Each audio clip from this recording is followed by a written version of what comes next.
Членови на Социјалдемократскиот сојуз од Куманово викендов започнаа активности со цел да ги запознаат граѓаните за, како што тврдат, масовно и незаконско прислушкување.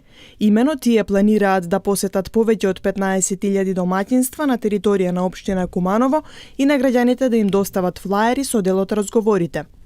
Вистината за Македонија, која представува презентација и разобличување на грдото лице на режимот и целата тајфа која ужива во своето однесување, ќе биде уште поблиска до кумановци. Според општинската организација на СДСМ од Куманово, врв на се се изборните грабежи. Тие сметаат дека власта вршела притисок врз администрацијата, крадела избирачки списоци, злоупотребувала социјално загрозени лица и слично. Слушнавме како се изживувале со Бошковски Цановски.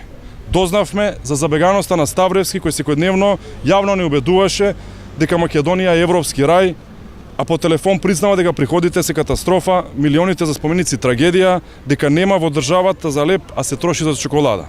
Тие истакнаа дека Македонија последниве неколку недели можела да ги слушне бомбите и да биде згрозена од прислушкувањето кое што според нив е по директива на Никола Груевски и Сашо Мијалков.